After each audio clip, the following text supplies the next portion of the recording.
TIAA is on a mission. Why? Because 54% of Black Americans don't have enough savings to retire. So in collaboration with big-name artists like Wyclef Jean, TIAA released Paper Right, new music inspiring a new financial future. With 100% of streaming sales going to a nonprofit that teaches students how to invest. Stream Paper Right now and help close the gap.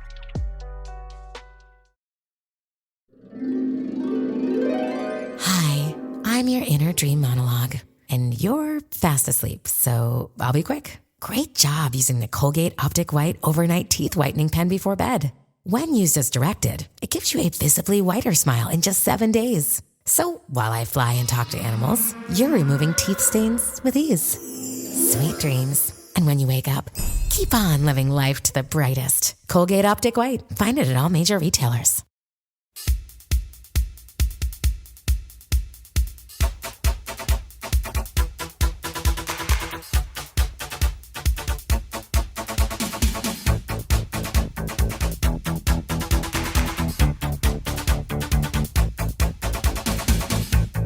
Isn't it strange?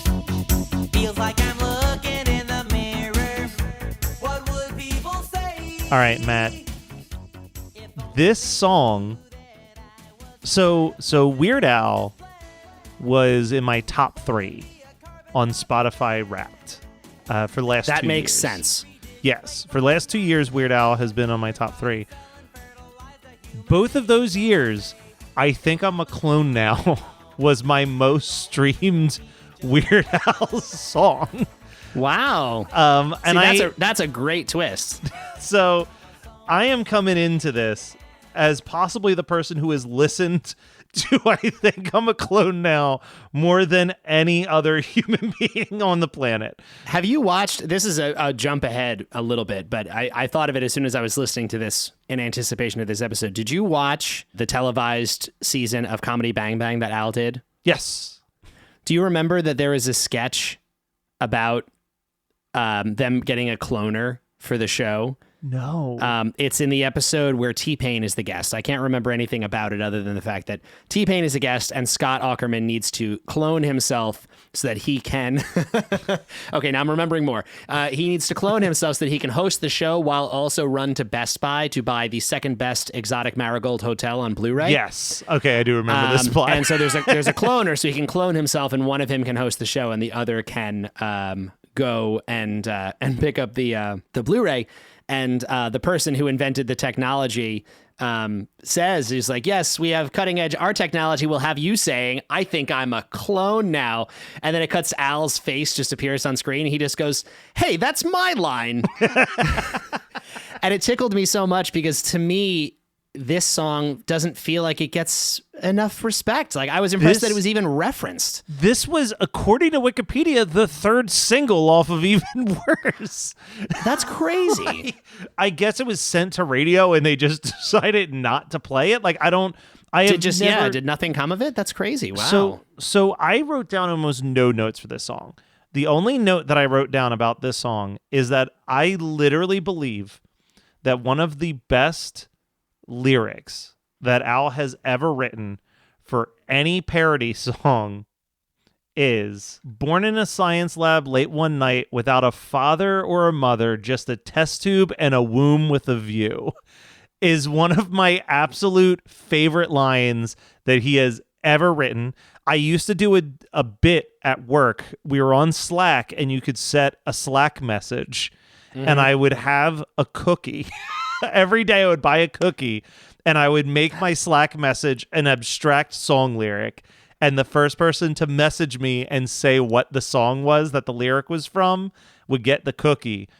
And A Womb with a View went for a week and a half because everyone was like on the honor system. No one Googled. Wow, Matt. That's fun. You're what a fun worker you are. I love that. I'm a fun coworker. I mean, not that I haven't noticed. I think you're a lot of fun to work with. Obviously, we've been working together now, but so far I have not gotten any cookies. Yeah. Just saying. Well, I know we work remotely most of the time. You just wait for that DoorDash. But no, I imagine my doorbell just rang. That would have blown me away. I would just find like one of them was just like, your eyes have died. Like that's like all I would write.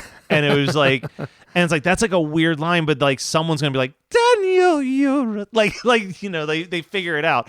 And I just saw Womb with a View was just what I wrote. This is another one of those where I would say this took me, it was way, way too long. I think when I did the playthrough that I actually realized the pun of the, I think I'm a clone now because every pair of jeans is a hand-me-down. Oh my God, it's so Jeans, Genes. Yeah. That's such an obvious thing, like now saying it out loud, but boy, did that take me forever to realize the pun of that line. This is one of those A lot ones, of great wordplay in this song. We talked about this a little bit, and I think that this is a perfect song to explain a past episode, right? When we did Here's Johnny, we landed on this thing where we were like, hearing El DeBarge's version of Who's Johnny, we were like, man, this actually makes us like Here's Johnny a little bit less because we're realizing that everything that we like about Here's Johnny is that we're just not that familiar with the original song, and like the elements of that original song are the highlight. Yeah. I think that Tiffany's I Think I'm Alone Now is a phenomenally constructed and produced song. Like, I think that the instrumentation in that song is great. And that's what originally started to draw me into I Think I'm Alone, I Think I'm a Clone Now as well, is it's just, I like the construction of that Tiffany cover, which it is a cover, a Tiffany cover, but where Here's Johnny feels like, sure, he's making these references to Ed McMahon and it's cute and it's creative.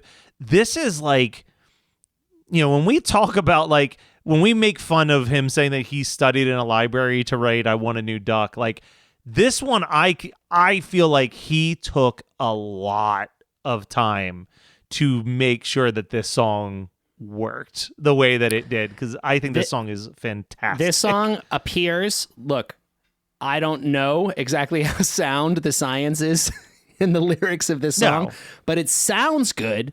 It seems more researched. It feels, like he spent more time at the library than he did for I Want a New Duck, which is great.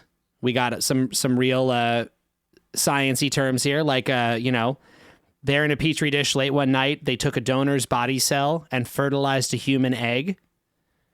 I guess that's... I'm pretty sure that's how they did Dolly. I think that's how years later they did Dolly the sheep. Was like, it wasn't like they shoved the sheep into a machine. It was like, could they take these specific genes and put them in a test tube and essentially birth a creature out of it? Yeah. Another interesting note on this record. So this is... Al is definitely doing a parody of the Tiffany version of this song. Yes. This song is originally by Tommy James and the Shondells. Yes, who he parodies twice on this record. Exactly. We are coming up on Alimony, which is a parody of Mony Mony by Billy Idol, but also originally done by Tommy James. That is interesting. And... George Harrison's Got My Mind Set on You is also a cover. It's not by Tommy James, but George Harrison did not write that song. Yeah, that's a cover. And Lasagna is a cover of Los Lobos' La Bamba cover. That's right. So Fat is the only straight parody of the original on this record. Now, if Al's trying to say something to us about how recycled stuff is on this record, I think it's really interesting. I don't know. Maybe I'm reading into it too much, but that's a pretty interesting coincidence that these are all, he is parodying hits of covers. Well, we said this with Polka Party as well, with the exception of Addicted to Love, every single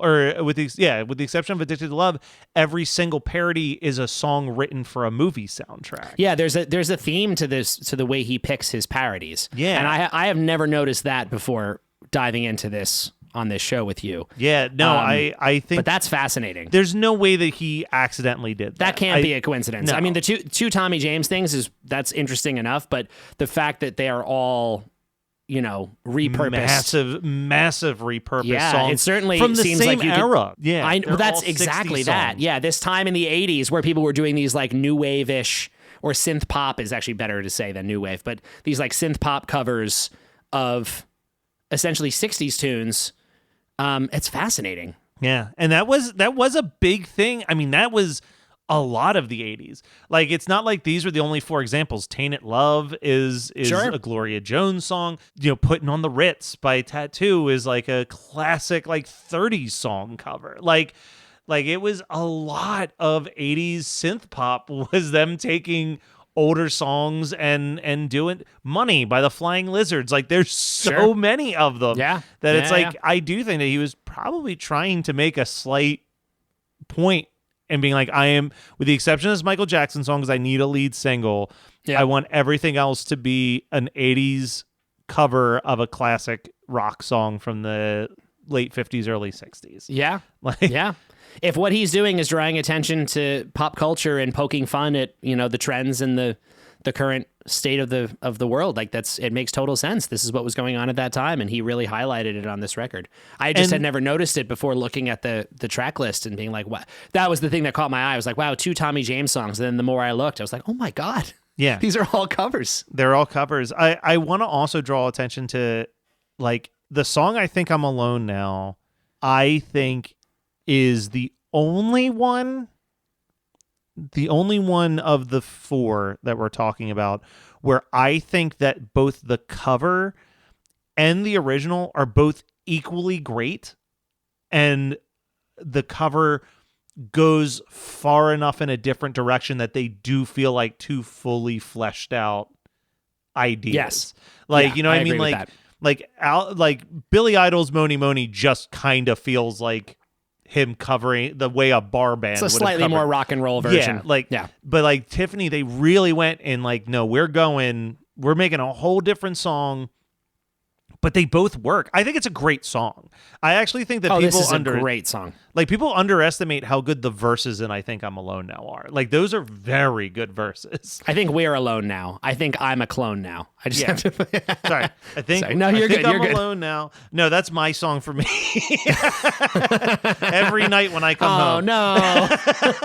Oh, we went dark. But yes, with I'm a Clone Now, like, so I had this really weird thought.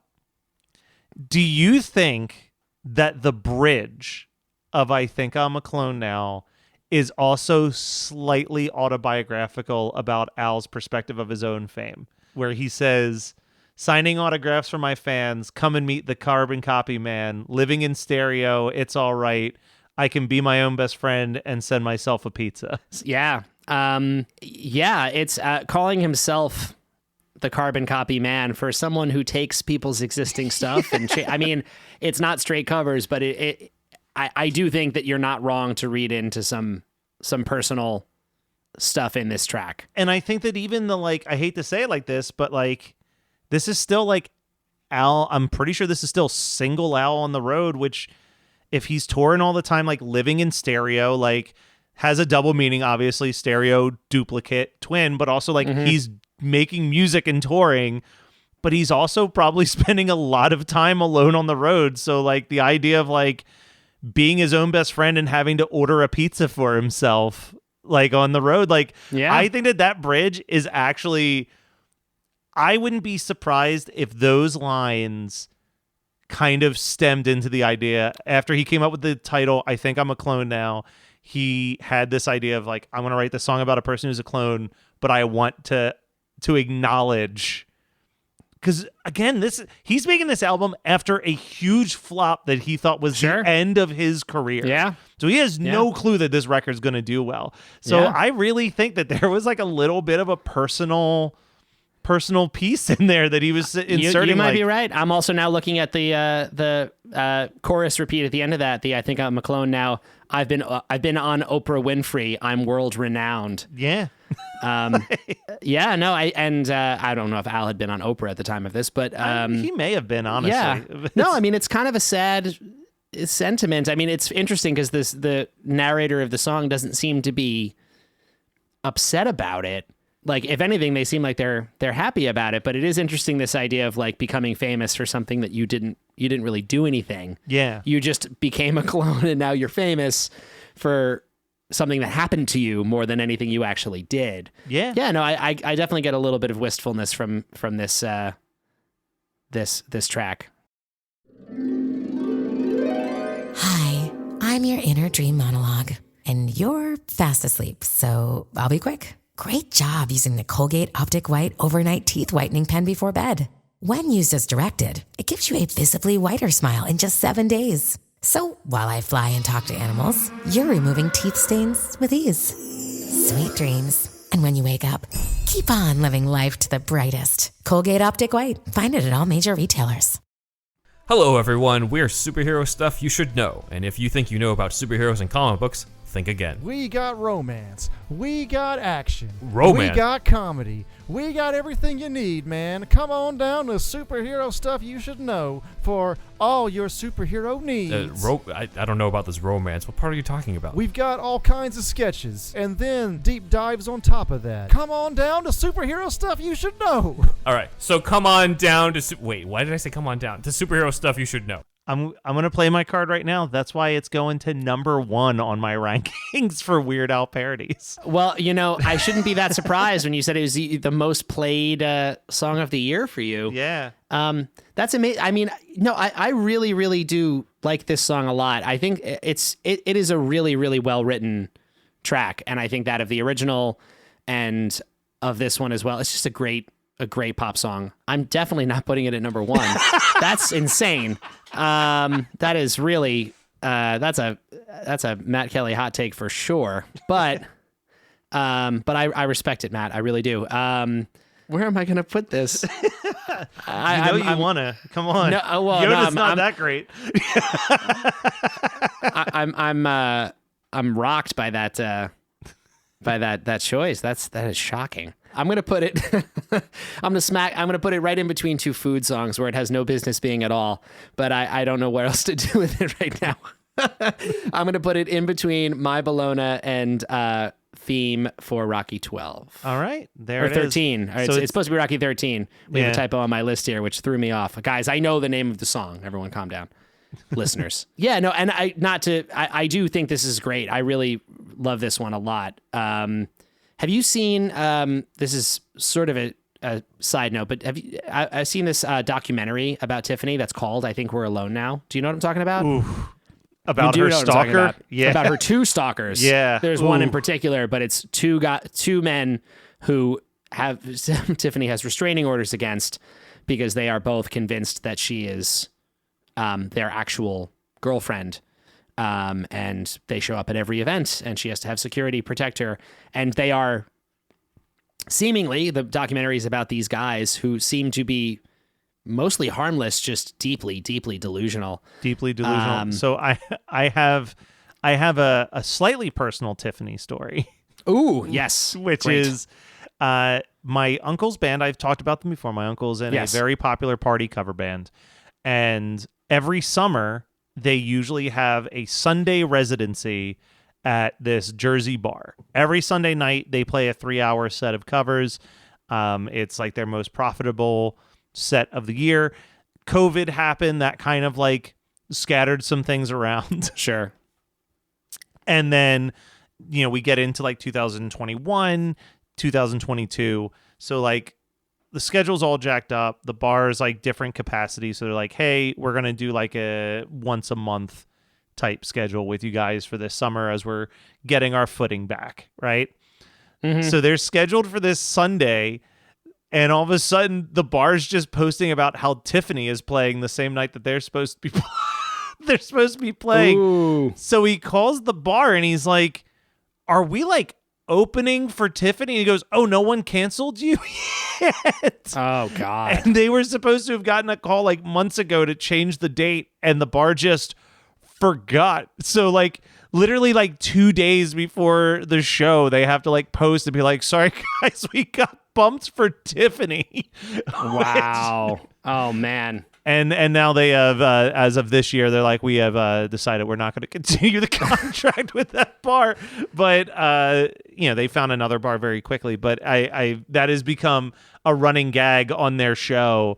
Is when they go to the emails, there's always someone that's like, "So tell us your thoughts on Tiffany."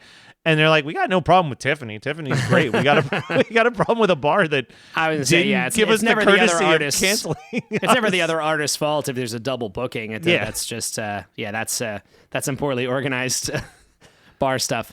That's funny though. Wow. That's too bad. I was Yeah. hoping that was going to end with like everyone hanging out, like you No, guys just chilling. I mean, with I'm Tiffany. sure Tiffany's great. This was also weirdly, I mean, whatever, she's doing her. But this is like a year or two ago when she's kind of like trying to do Tiffany, the like rock and roll girl performance thing. And it's like, I don't know, man. I want the like borderline Robin Sparkles Tiffany that's like performing in the malls. Like, in the documentary they show, she does do still a lot of like mall type. I mean, that documentary is like probably 15 or 20 years old at this point, so I'm not sure exactly where she's at now. But just one other note about the original of this song. I think it's another one of these interesting things of like, so from the Tommy James version to the Tiffany version, those lyrics are the same, but it's so interesting how differently they read, because this is a song about, you know, the first lyric of I Think We're Alone Now is children behave. That's what they say when we're together. And watch how you play. They don't understand. yeah. So it's about, at best, teenagers getting into some mischief together.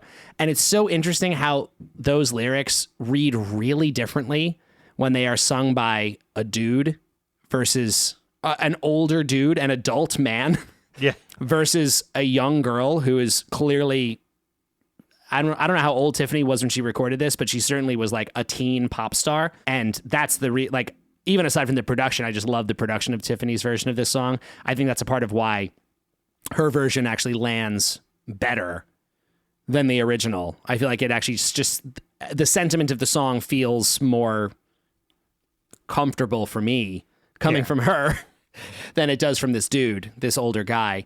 And then on top of that, Al's version spins it. It was just a thought, like 3 different versions of this song that all hit really different. Really differently. With Really different different. reads and different. Yeah. Well, we're finished. We're done. Side A already of Even Worse. We're Oh my just God, the cruising time along. flies.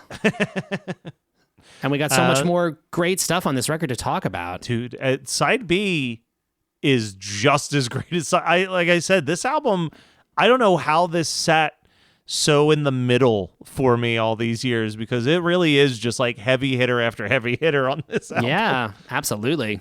But we'll be back next week with another parody, which is kind of rare that he has 2 parodies back to back. Back to back. Well, it's but- split by side A and B. So I guess True. you flip the record over and you forget everything. It's That's fine. true. Everything disappears.